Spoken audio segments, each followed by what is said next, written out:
Hello, and welcome to a special edition of UCLA Connections. I am UCLA Chancellor Gene Block, and I'm delighted to open today's important discussion. The last several years have been marked by a disturbing development, one that is particularly frightening for those of us at institutions committed to the pursuit of knowledge. The very idea of facts, empirical evidence, and objective truth has been undermined. We see this in our politics when leaders promote alternative facts, conspiracy theories, and outright falsehoods.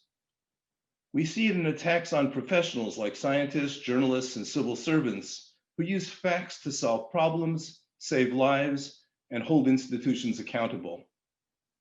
We see it in certain approaches to climate change, COVID-19, and other pressing issues of our time. Disbelief in the verifiable outcome of the presidential election was one of the primary reasons behind the attack in Washington, D.C. last week. As Congressman Adam Kinzinger, a Republican and Air Force veteran, said, "When you don't tell the truth, when you end up getting people to believe the conspiracies and the false proof, you end up with people storming the Capitol building." As a society, we have already begun to see how a lack in the belief of facts and their value can upend the foundation of a democracy based on common understandings, the notion of a marketplace of ideas in which the best arguments win out, and our ability to overcome real problems, including the pandemic. As a university committed to the public service, it's our duty to consider the role of institutions like UCLA, what role they should play to help restore trust, counter misinformation, and build common frames of reference in an era in which post-truth was recently named the Oxford Dictionary's word of the year. This is no simple task, especially given the deepening distrust of colleges and universities themselves. A 2019 Pew Research Center study found that only half of American adults think colleges and universities are having a positive effect on the direction of the country, and that this divide is increasingly falling along political lines. Thankfully, we're fortunate today to have the critical insight of an excellent group of UCLA faculty who will explore these issues in a conversation moderated by Chon Noriega, professor of film, television, and digital media, as well as director of UCLA's Chicano Studies Research Center. It is a timely and important discussion, and I greatly look forward to hearing their perspectives. Chon, over to you.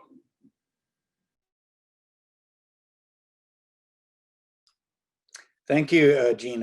It's very nice, and I'm really delighted to be able to take part as the moderator for this event. UCLA Connections was established as a forum for conversations to build community and foster resilience as we address and adapt to the changes brought by COVID-19. Today's conversation looks ahead more broadly to the next US presidential administration, focusing on what role institutions of higher education will play in addressing the crises of our times. I'd like to introduce the speakers in alphabetical order. These are Gilbert Gee, a professor in the Department of Community Health and at the UCLA Fielding School of Public Health. His research focuses on the social determinants of racial inequities in health over the life course. His research on interpersonal and structural racism has been recognized with awards from the National Institute of Health, the Environmental Protection Agency, and the Delta Omega Honorary Society for Public Health. Ursula Heise is professor and chair in the Department of English at the UCLA Institute of Environment and Sustainability and director of the Laboratory for Environmental Narrative Strategies. Her books include Imagining Extinction, The Cultural Meaning of Endangered Species, and the Routledge Companion to the Environmental Humanities. She also wrote and produced the short documentary Urban Arc Los Angeles, which deals with urban biodiversity and conservation. Safiya Noble is an associate professor in the Department of Information Studies, where she serves as the co-founder and co-director of the UCLA Center for Critical Internet Inquiry. She also holds appointments in African American Studies and Gender Studies. She is the author of the best-selling book on racist and sexist algorithmic bias in commercial search engines, Algorithms of Oppression, How Search Engines Reinforce Racism, want to welcome you all on board and thank you for taking part in this conversation. Thanks for having us. Great to have you here. And now that you're all here, I want to give a little bit of an overview. Rather than speak generally about the role of the university, we will center our discussion on three key areas that pose many of the challenges of our current moment. And these are the COVID-19 pandemic, climate change, and misinformation and disinformation. And overarching these areas is a need to understand the role of inequity, both racial and social, in the crisis and in the solution. I want to thank those of you watching who wrote in with questions and thoughts for us to integrate into our discussion. You noted the lack of trust in public institutions and even science, some of it deserved and much of it not. You also noted the role of both personal misinformation and politicized disinformation. You wanted examples of how higher education could expand access to students, but also empower the larger public as an active partner in solving these problems. And you called for greater science literacy, health literacy, and media literacy in our society, but also less technical jargon from academics so that they can effectively communicate to the public. And finally, you pointed out that facts are not conclusions. They are one of the key components of argumentation leading to a sense of the truth. Our conversation tonight is framed around what universities can do to address these areas, and specifically by doing so through science, evidence, and facts. But public policy and public opinion have never been defined based on just the facts. And that seems especially true today. Scientific facts contend with self-interest, contrary belief systems, and fears, among other things. So what can academics do, and what can higher education do? Let's start the conversation with what's on everyone's minds these days around the world, which is COVID-19. I'd like to start with Gilbert and ask if you could say something about public education relative to the pandemic, or public health relative to the pandemic, and also what you see as the responsibility of experts beyond addressing their peers and students. Thank you for having me here. Yeah, one thing to recognize is that public health is a transdisciplinary field. It's not just a field comprised of doctors and nurses, but social workers, engineers, elementary school teachers, policymakers, community leaders, and all the rest of you, members of the public. The reason for this diversity is the need for all of these perspectives to address the really complicated problems facing us. So the COVID pandemic has really put a magnifying glass and spotlight on pre-existing inequities that have just really kind of bubbled up and become more common knowledge, but have always been there. And it's not simply an issue of a virus and containment of it, but about what disadvantages and resources that are already in place to promote health and drive inequities. It's about what leadership, political will that we have already in place. And also it's about consistent messaging and trust. And I think a key reason for the current situation that we're in is that COVID hit us really quickly and we knew very little about the specifics of the disease. So everyone, including experts, were giving their best guesses. But I think a key difference between experts and non-experts is that experts often know that knowledge is debatable and leave room for nuance and revision. And not everybody does that. It's also important to recognize that there's a lot of expertise that we share within academics and medicine and so forth, but also a lot of expertise within the community that we should listen to carefully. And so what we really needed for the pandemic was leadership that was consistent, sensible, and given the early state and growing state of knowledge, really weighed pros and cons of various responses with responsibility and humility.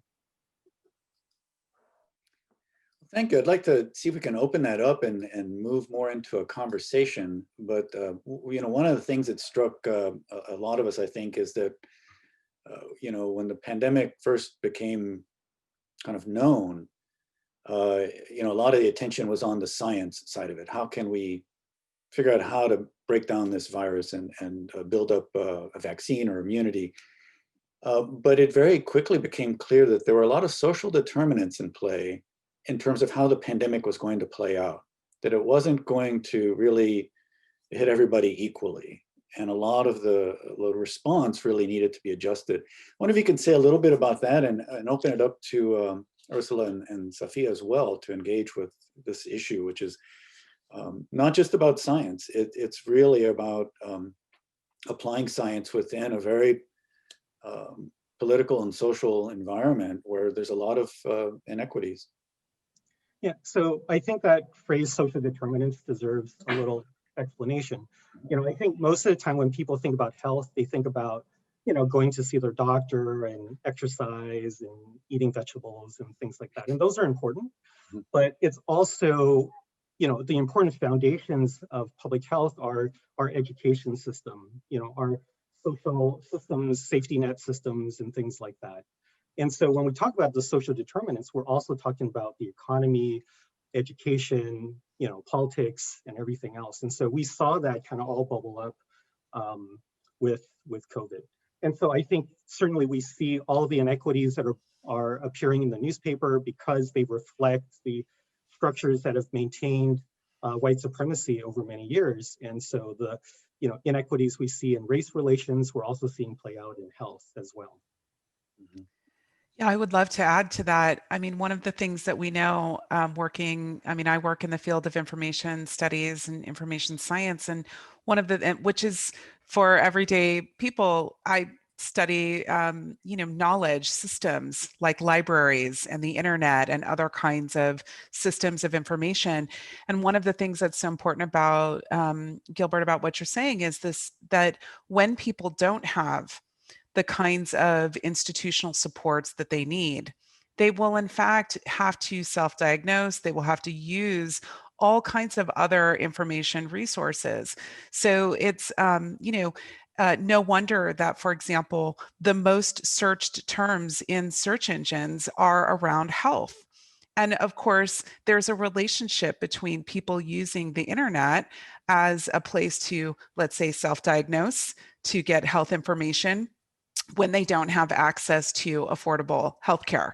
So there's this kind of relationship that I think we want to remember, that when the public is talking about, for example, being flooded with anti-vax disinformation, right? Non-factual kinds of information, that there's a really important thing to understand about not having access to other forms of information and knowledge through trusted, reliable sources. So I think that, we're living in a moment where it's very easy to blame people and blame the public for not knowing, for getting confused, for being seduced by disinformation. But I would say that when we weaken all of the institutional and kind of social counterweights that exist, and of course, these are profoundly rooted in education and other kinds of important social systems, then what's left is a very predatory environment where people can, in fact, be preyed upon and discouraged from taking the best evidence forward in their lives. I think this is a good point to also get at how a university can help facilitate that access. We're very much aware of the need for certain types of media literacy, but there's also a need for access to the information. The Asian American Study Centers at UCLA, working with a number of other units on campus, has worked to create a COVID-19 Multilingual Resource Hub. It's at translatecovid.org.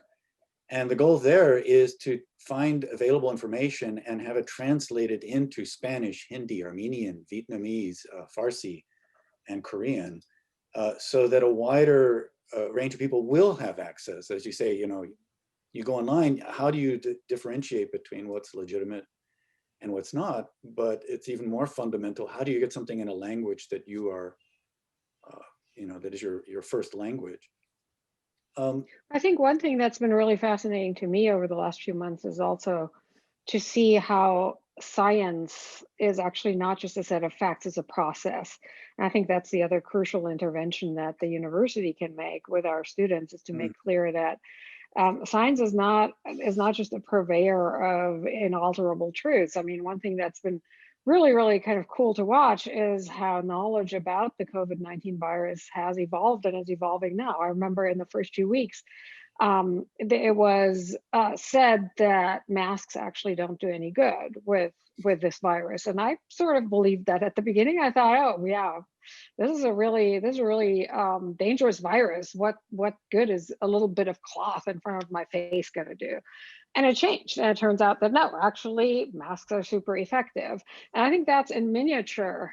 That sort of is something that we see over and over again with regard to nutrition and health, but also other things. And my field, environmental sciences and environmental studies, that is certainly true. Our knowledge is evolving, and science is a process for getting at knowledge. It's not knowledge that's, once it's found is unalterable for all eternity. And I think that's something that we need to maybe emphasize more at the university and outside, that science is working on finding facts, but it doesn't have a set of facts that once they're found are there and unalterable for all time. And that makes it, I think more difficult, but also more interesting. And I think being honest about that process, would make people trust more in science and say, okay, yeah, this is what we know now with regard to something like the virus. We do know a lot more now than we did 6 months ago or 10 months ago. At the same time that we probably don't know as much as we're going to know in a year or 5 years. One hopes. Yeah. And I want to just amplify that. I think science and research is always evolving. You go back, some years, and red meat was evil, and then bread became evil, and now sugar is evil, right? And a lot of people would just kind of throw up their hands and say, well, what do we believe? And everything doesn't make sense, or it makes sense. And food is so deeply tied up into our cultures and our psyche and everything else. So it makes it really difficult when people don't understand that knowledge evolves. And I think another role besides that the university can do, besides emphasizing those ideas to our students, but also more broadly to policymakers and the public, to understand that the changes in information and perspectives is natural as a byproduct of the research that people do. Well, and I think, we saw a little bit of this in the questions we received. There's a lot of fear about this, and there's reason to be fearful.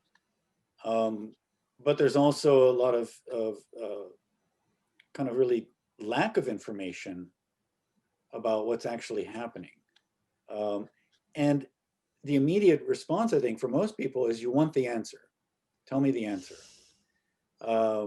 And at one end, the answer is, like as Ursula said, it's a fact, but a fact is really a part and a process of moving towards a deeper understanding of something. So in terms of public health, what role can it play in terms of that shift? I think we look to public health and we think of it in terms of responding to health crises, but what role does it play in terms of our health literacy? Well, I think response is a key part, but I think prevention is really at the heart of public health, right? So if you think of like how medicine and public health are partners in keeping all of us safe and healthy, right? So medicine is really important and plays a key role, especially in taking care of us when we're sick, and public health plays a role in that. But the emphasis of public health is really in prevention. So one of the things that's really difficult in some ways about the work that we do in public health is that it's mostly invisible. Public health is working really well when people are healthy.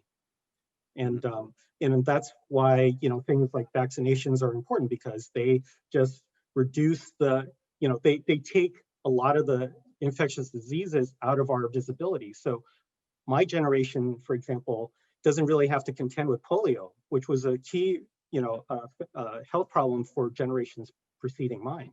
And so that's one of the things that we really need to think about is prevention, which isn't just vaccinations, but again, things like the education system, the social safety nets, and so forth. Yeah, I'd love to add to that, we're talking about individual behaviors, but we're also talking about the study of systems. And of course, understanding how systems work is one of the, I think, most important dimensions of a broad kind of education that you can get, especially when you go to college. What we know, for example, is that when 40 million Americans are out of work, unemployed behind something like COVID-19, and their healthcare is tied to their employment, that this is going to create also a crisis. This is a structural, a systemic crisis around what does it mean when, if you are unemployed, you can't access healthcare or your healthcare costs skyrocket. So I think these are the complexity of making sense of the world that we're living in right now and how we'll be able to intervene is very important. Of course, this means we have to think about all of the systems that have really been laid bare as so tremendously precarious. COVID-19 has really shown us what the kind of lack of investment in systems of care will do. And of course, as Professor Gee pointed out, we're talking about very uneven and unfair consequences of something like a virus, where we see African Americans more likely to die because they're also more likely to be living in poverty, less likely to have access to high quality healthcare, and so forth. And I think our faculty, in fact, at UCLA have had some really important statements about health disparity and how that works and why we need to kind of think about, improving our systems of care.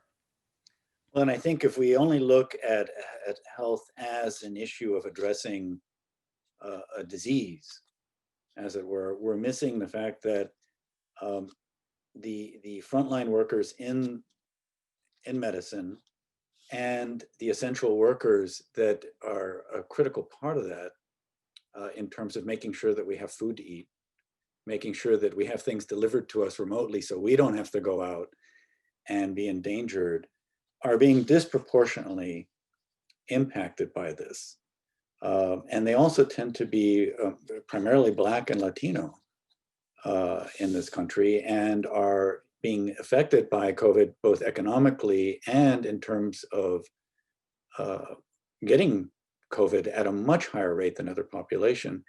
And it seems like that has to be part of the discussion in terms of talking about public health. We can't just abstract it out of the issue, because it's very much part of the way in which the disease is kind of proceeding to and developing. How do you see that factoring into public health as a discipline? And how do you see it factoring into the kinds of research that's being done, and how to get that research out there in ways that are meaningful? There's a lot of recognition of these various inequalities. As you mentioned, Latinx communities, African Americans, American Indians, Pacific Islanders, and so forth. There's a lot of these dimensions of inequity that have been part of the public health conversation. I think more recently, there's been more of a recognition of the role that racism, structural racism, interpersonal, et cetera, play in driving these inequalities. But it's also inexplicably intertwined, not only in, say, COVID and the pandemic, but all the chronic illnesses we see, heart disease, things like suicide, and, of course, the environment as well. Yeah.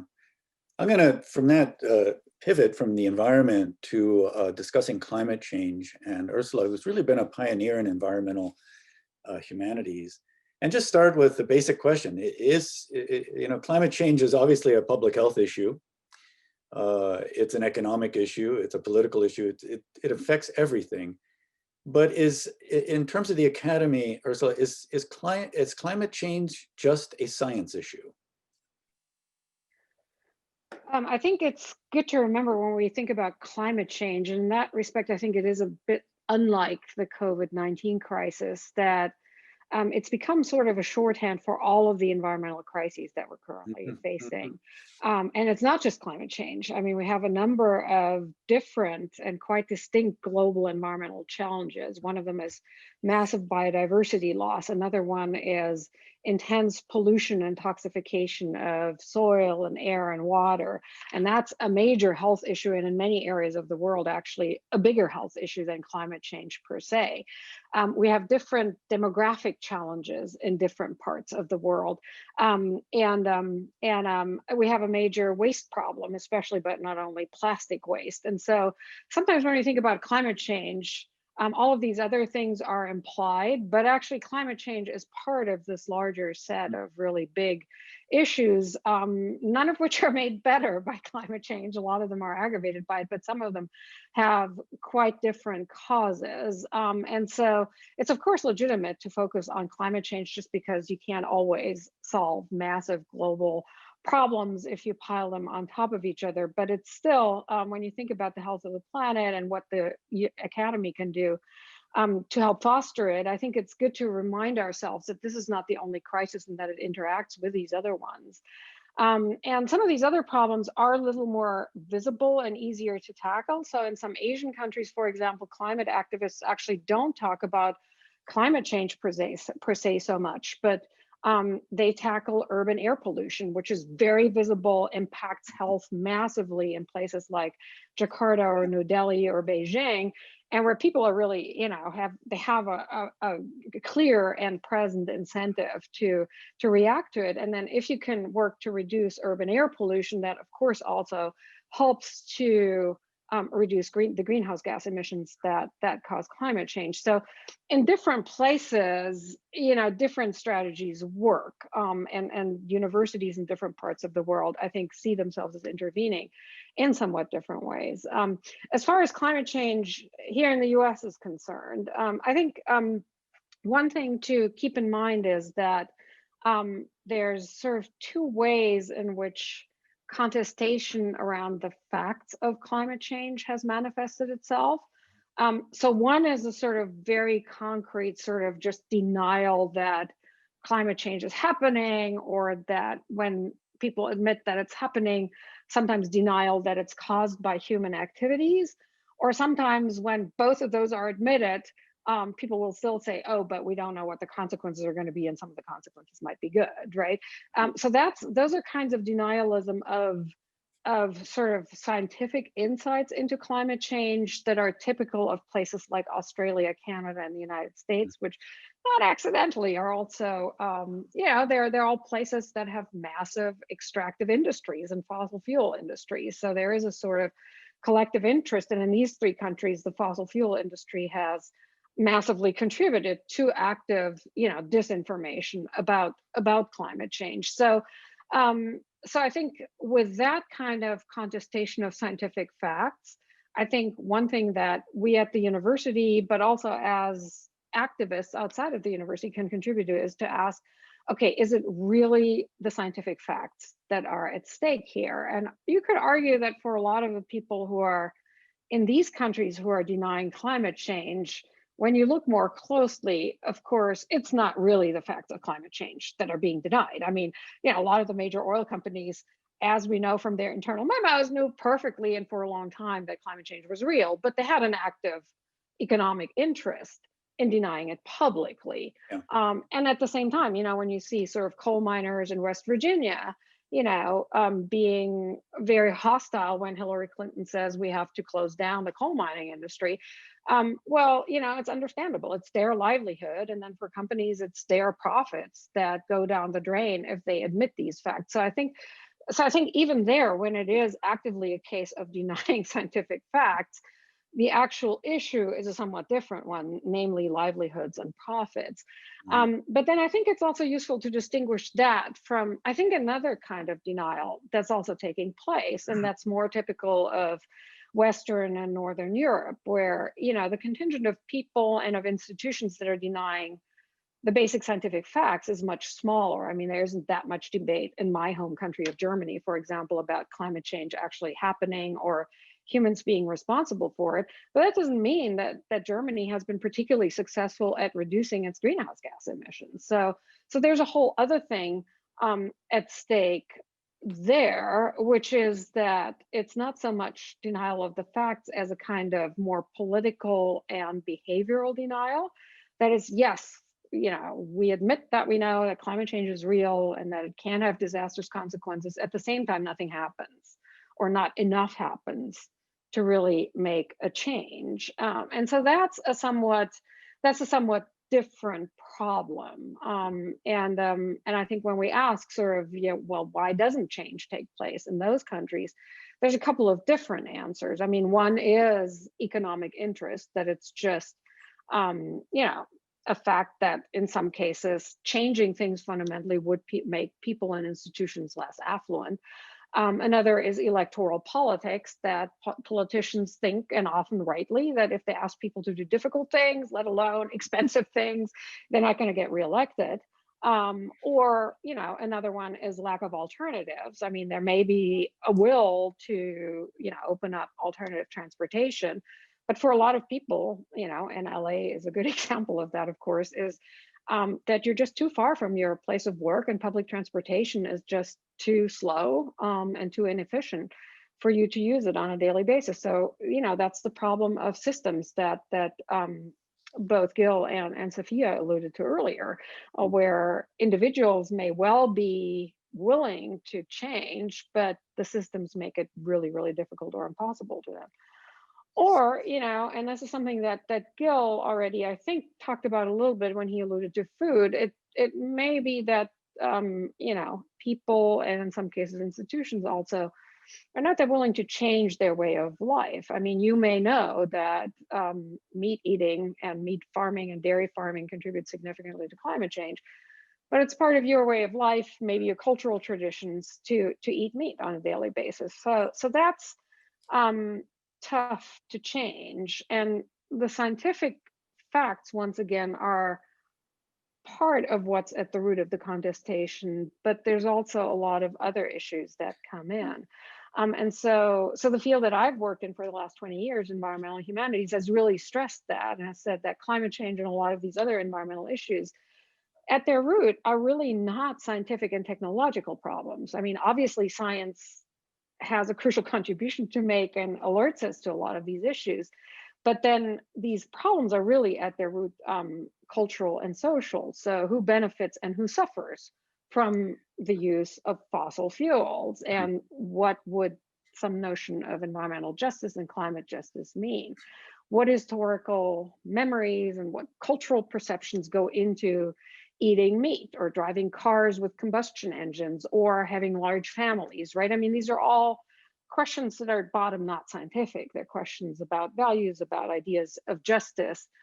And for me, sort of as somebody who you know, comes from narrative analysis, the question also, what stories we tell about these issues, and how do these stories shape our thinking and our feelings about these issues? So I think thinking in depth about these issues, as classes in environmental humanities do, makes you realize that, yes, there is a real contention sometimes about the scientific facts. But when you look at climate change, I mean, there's actually very few of the climate change denialists who have actually looked in depth and detail at climate science and what it's found. A lot of the times the conflict is actually over, well, what would happen if we did something about it? So it's a proxy. The fight over the scientific facts is a proxy for other conflicts, like, you know, who has the right to decide what gets built in my neighborhood or what car I drive, and who's held accountable if my or my family's health is impacted by the contaminated soils that, you know, in LA, the closing of the Exide battery recycling plant has left behind. That's been a really urgent environmental health problem that's been fought for a number. So just talking about communication of scientific facts in some ways, I think, misses the point that this is also about power and justice and inequality and about cultural traditions. Well, and I think that's where the university comes into play in a very dynamic and necessary way. And this was true, I think, with COVID-19 as well. While being primarily addressed within a medical or scientific framework, you've also seen the different disciplines come in and put their perspective to bear. So very rapidly, you know, I had colleagues in other parts of the campus that were beginning to look at the social disparities as well as happening in public health, where that kind of interdisciplinary framework is kind of baked into the school. And I think with what you've been talking about in terms of environmental crises, you know, I've been really impressed with what comes out of public affairs, primarily urban planning, where they're really looking at the municipal level at things that are global and international. So you mentioned dealing with air quality. if you're dealing with air quality in Seoul, well, most of that's coming from China, right? Right. And you have to understand the economic and the political exchanges in order to even begin addressing that. But I think what's impressive is to see people in the academy working with municipal agencies to effectively try to impact global phenomenon. And I know personally, in terms of, we all had this experience with COVID and the first month of the shutdown, the air got cleaner. I actually had a big conversation about this with a colleague of mine who's also an environmentalist. And after about 4 weeks, she was like, oh, this is so great. It only took 4 weeks for us to clear up the skies over LA. And I was more like, oh my God, this is horrible. We're never going to be able to do anything about climate change if this is the cost it exacts, in lives and livelihoods and such. Well, no, I think you're pointing to something super important though, which is, that connection of environmental studies, environmental humanities, environmental sciences to activism and to governance. There is also, though, I would say, there was also changes, I think, in the university that we need to make, because, one way in which that interaction has been framed over the past decades is in terms of what, was come to be called that knowledge deficit model or information deficit model. So the idea that the experts know what's really going on with health and with environment and so forth. And to the extent that the public disagrees, we have to educate and inform them, and then they will change their mind, right? And look, that hasn't worked well. It hasn't worked well in health. It hasn't worked well in the environmental arena either. And that doesn't mean that knowledge deficit doesn't exist, but emphasizing that often really leaves out how other kinds of rationality and other kinds of knowledge and things like, okay, well, who benefits and who is affected by the consequences? How are my kids going to be affected? These are things that often don't go into the normal knowledge deficit model. But I think there's also a reverse knowledge deficit model, which is that a lot of scientists and other experts sort of have a cultural knowledge deficit. That is, they're very well trained in the sciences, but then they don't understand how scientific facts are filtered through and reconstructed and embedded in cultural networks. So, in my field, that comes up when extremely well-meaning and extremely well-trained conservation scientists go to, say, Alaska or Northern Canada to help save polar bears from extinction. But they don't speak a word of Inuktitut. They have no idea of Inuit culture. And then they're really surprised when Inuit communities are not on their side and actually sometimes resist and say, no, actually polar bear populations are increasing and you're the part of the ones who are causing the problem. Or, climate experts and energy experts who go to Africa and again, don't speak any African languages, sort of ignore the whole history of colonialism in Africa and the extraction of African resources for other parts of the world. And so then you get these clashes between communities that in principle should be pulling on the same string, but where they're pitted, they end up being pitted against each other. So I also think that one thing we really need to do in the university is require all scientists and engineers to learn at least one language other than English and become literate in one tradition that's not the Anglo tradition, to get a sense of how these problems, whether they be of health or of technology or of the environment, how they really look like totally different problems when you come at them with a different set of experiences and memories. And even just in a different language, often the same words don't quite work the same way, right? So I think that's a really important way in which we could change our education model and say, no, it's not just the people out there who need to know more science, it's also the scientists, I think, need to know a bit more culture and history with other languages. Yeah, I'd like to build on that because you're absolutely right. We as faculty, as researchers, scientists, we forget about the harms we've done in trying to do research. We learn a little bit about the Tuskegee syphilis study and a few other examples of sterilization and so forth, but we really underestimate how woefully we are ignorant about a lot of these broader issues. And I think we need to do a better job of educating ourselves. And also our overriding assumption that, information and knowledge will change behavior, which is something you've touched on really well. But we see that, for example, with smokers. You know, a lot of people who are smokers, they know that cigarettes are dangerous, and they could probably rattle off, you know, the various toxins better off than non-smokers. At the same time, it doesn't necessarily matter because people smoke for varying different kinds of motivations. More information doesn't necessarily change behavior. And that's one of the assumptions we need to also be very careful about as researchers. So I think this leads to our last issue here in terms of misinformation and disinformation.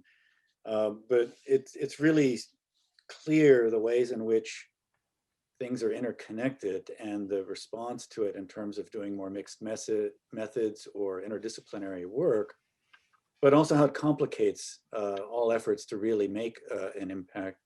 But in some ways at the core of this, and I think it came through in some of the questions as well from viewers, is basically about communication. And I'd like to ask Safiya, somebody who's really done groundbreaking work in this area, and as she mentioned, with relative to algorithms and search engines, also written about surveillance technologies. A lot of what we've been talking about in terms of health, racial, environmental, and political crises really have been played out through news media, but also increasingly social media. And I wonder how we take that into account as researchers. You've written a little bit about you know, taking some of that and bringing it back into pedagogy, into the curriculum, to create literacies in these key areas. But I'm wondering if you have any other thoughts as well about the relationship of these issues and the research on issues and the larger discussions that are taking place in social media that are not the sole thing, but they're a key part of ultimately how we as a society respond. Sure. Well, thank you. This is a fascinating conversation to be a part of, and I really wish that we had more time because I could have commented on everything that I've heard, and I really appreciated so many of the of my colleagues' just insights, just so rich. One thing I want to say, just maybe as a little bit of a preamble, is that what's so important about the work, for example, that we do at the UCLA Center for Critical Internet Inquiry is we are one of the very few internet and society centers in the world that centers the people who have been most harmed by a variety of different kinds of technologies and the kinds of conversations that we've been talking about today. So if you think about kind of broadly the technology landscape, for example, in the United States, many people think of Silicon Valley, or here we have Silicon Beach right down the street from us at UCLA. They think of white collar workers, mostly computer scientists and engineers. This is kind of the dominant, as Ursula was talking about, kind of the narrative, imaginary of what tech companies are like, and maybe what their interests are. And one of the things that we've learned about the harms, let's say, of social media or of search engines or of a variety of different kinds of artificial intelligence and predictive analytics that have been in many ways foisted upon various publics around the world is that it has been the non-traditional scholars. And when I say non-traditional, I mean women, I mean people of color and LGBTQ scholars who, for us, we live and experience the world differently than technology makers, the kinds of people that I just described. So we've actually been incredibly attuned for at least the last decade and more to the various kinds of harms that are that the public is experiencing. So here we are, we're in this moment of crisis. This past week, we've seen white supremacist mobs of people who have been organized through various kinds of technology platforms and have been mobilized. Right here in Los Angeles, we had a group of Nazis or neo-Nazi sympathizers attack a Black woman walking home, walking down the street as the uprising, seditious uprising, was being organized in DC. It was also being organized right here in Los Angeles. And the people who are likely to be the targets of things like disinformation are often Black people, gay people, Muslims, people who are vulnerable in our society to other kinds of long-term discrimination and systemic harm. So I think it's important when we use words like misinformation and disinformation that we get a little more specific when we talk about that, because it's not just a matter of, is something factually correct or not? Is it a scientific or provable evidence-based facts? It is, what is a narrative that gets promoted that then mobilizes people in particular ways around certain types of values? Now, the thing that's been very important for our work here at UCLA is that we have been able to, first of all, in our center, we don't take tech company money to fund our research. This is a very important public service. We see ourselves as public servants. We work for the state of California. We work in the interest of the public and of taxpayers. And we understand that when corporations, for example, cherry pick researchers to do scientific work that's favorable to them, as Ursula was talking about, happens in, the Exxon Mobils of the world, who, fossil fuel industry, we understand what a compromise that is to our ability to have science really be kind of informed by different imperatives. For us, the imperatives are not the kind of the profit motive and justifying it. And I think this is one of the things that is so crucial to thinking about something like misinformation or disinformation. It's really in the social media domain, it's a matter of the profit imperatives and the business models of large tech companies really is just, it explodes. When you talk about profitability, disinformation is some of the most profitable kinds of content there is on the internet. And this is so important to understand, that racism is an incredibly profitable industry. We live in LA. You can ask people in Hollywood how profitable racism or sexism is. All right. So we have other kinds of domains and disciplines, right? Industries we can look at to understand the profitability model of harm. And of course, this is part of what's been mobilizing companies and civil society organizations to think about stop hate for profit kinds of campaigns that the tech sector is having to contend with. So I think of our work at UCLA in particular as, for myself as a social scientist, working with humanists, our work in the center really being about doing what Gil is talking about, which is thinking about the people who are most likely to be harmed. And we're talking about people who don't have access to all the goods and services and largesse of our society. We're thinking about things like, what does the tech sector do when it undermines the public good through its various business models? And of course, for me, this is nowhere more crucial than thinking about a University of California faculty member, a UCLA professor, where 4% of the funding that goes into the University of California comes from taxpayers. And now the system is so incredibly reliant upon corporate funding and other kinds of resources to come in and support research.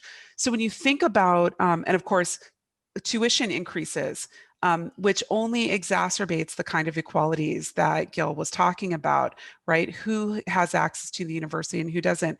So it's really a systems, I think, approach that we need to think about when we get to something as granular as misinformation, that word, or disinformation, even more important, which is purposefully misleading propaganda and purposefully misleading information. That really flies in the face of what I think we're trying to do in a university, which is be deeply committed to knowledge and the way in which knowledge shapes societies. And I think we want to remember that we don't want to fall prey to, at least in our sector, we try to disambiguate certain kinds of words like content, words that are come out of the tech industry that kind of flatten these power relationships that we're talking about. So never was there more kind of a more timely need for fields like information studies that work across a variety of different concerns, but that are also deeply, deeply committed to making knowledge available for future generations. And certainly that is, you know, at the heart of the kind of work we're thinking about too. Yeah, I think you're really echoing what Ursula said in terms of facts are a building block for narratives, not just conclusions, but the other things, facts are constructs. That's right. They're constructs of setting up a framework within which you can verify them as being indisputable. And you point out, I think, a very important element of it. They are a product of some system, whether it's an academic discipline or a methodology or a funding source. And I think, you know, what you're pointing to is it's really important to look behind the curtain of the facts to understand where they're coming from and toward what ends they're being developed.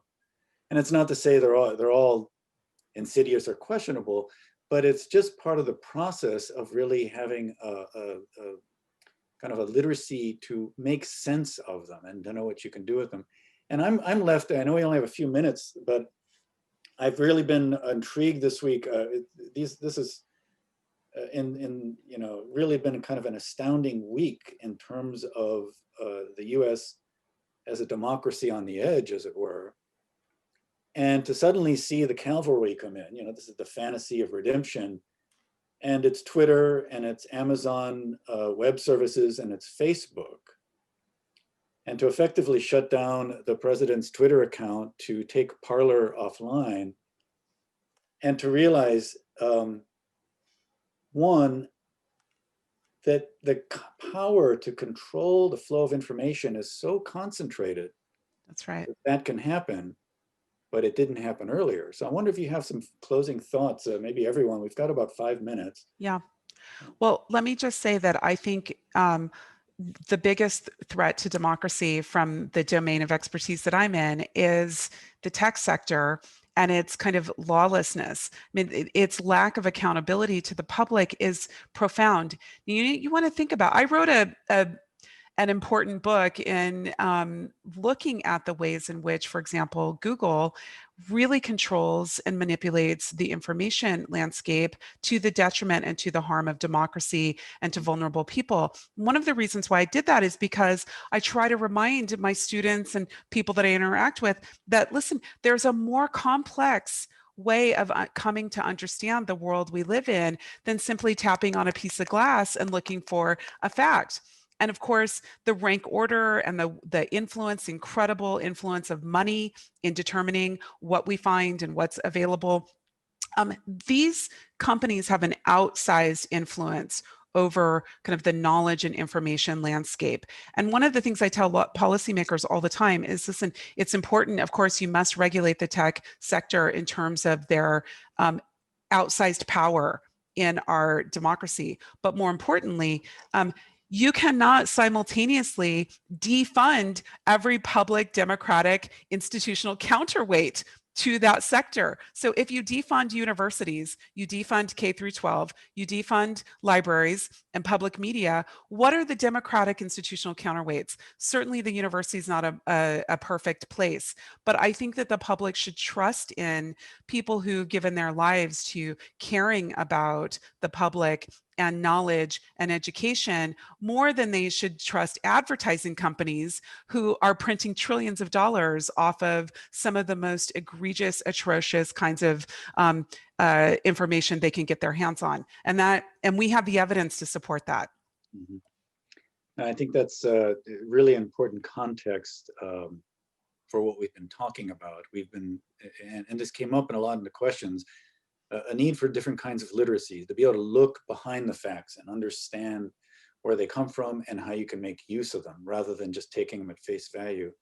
We've got less than 5 minutes. Ursula and Gilbert, I wonder if you each have a last closing comment, kind of keep it brief, but I'd like to hear any final thoughts you have on these issues. Or not. Want to go first, Ursula? Sure, go. Go. Yeah, the clock is ticking. Sorry, Gil, did you want to go or you want Oh, me to go? I said you can go first. So, Well, I mean, just following up on Safiya, I think one of the main misunderstandings that has arisen around environmental issues is that, and one outcome for policy, since that was sort of one of the questions that came up in the queries that were submitted to the forum, was, so how can we translate this into policy? How can we change policy? And I think one of the misunderstandings, and it is in part, I think, an outcome of the kind of disinformation you were talking about, Safiya, is this idea that, if we admit certain scientific facts about the environment, that will give the government the right to interfere with us individually, and with individual and corporate freedom.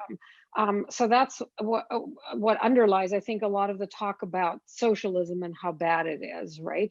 So the idea here is that currently somehow individuals and companies are free and they've achieved all they've done on their own steam.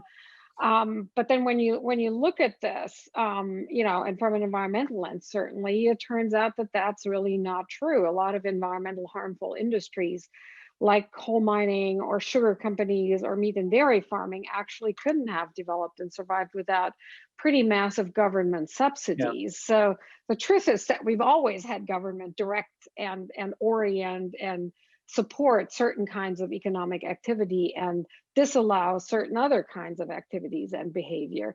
And we accept that in a lot of contexts, and we're upset when it doesn't work. So everybody wants government to be there when there's a salmonella outbreak in food, or everybody's upset when batteries or brakes or seatbelts in cars malfunction, and we want the manufacturers to be held accountable. So, and we want them to be held accountable when they don't follow, safety guidelines in their manufacture. So we want government to intervene and safeguard and punish the culpable and protect us.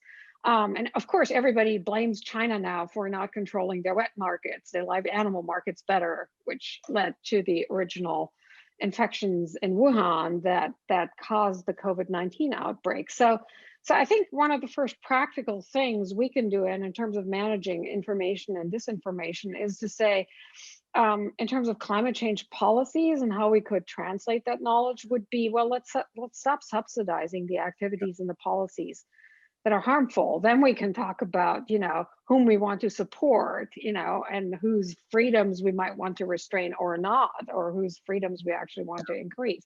But the first thing is to realize that a lot of the stuff that harms us has actually been actively subsidized by the government. So there's a certain kind of weird socialism that we've always lived in that is sometimes being denied, and sort of saying, well, look, that has been going on, and we now recognize that this is not useful. So let's start subsidizing. Let's stop subsidizing these things that we've recognized to be harmful. So I think that in terms of how we translate academic knowledge into policy, I mean, somebody was asking about what could a Green New Deal do and so forth. I mean, that would be one of the places where I would start.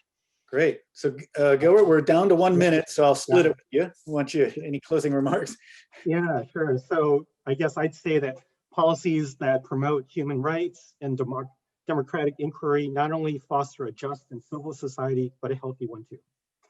Well, thank you. And I want to thank all of you, Safiya, Ursula, Gilbert. It's been a fascinating discussion. I have the feeling we could carry it on all night, but I know that our time is up here. So we need some cocktails to do that. Yes, we are going to retreat to the virtual cocktails. And I want to thank our audience here, and particularly those viewers that wrote in with thoughts and questions. They were very helpful in orienting us as we had to discuss this discussion. And I want to let you know also that you can re-watch this conversation at ucla.edu/connections. And with that, we will wish you a good evening.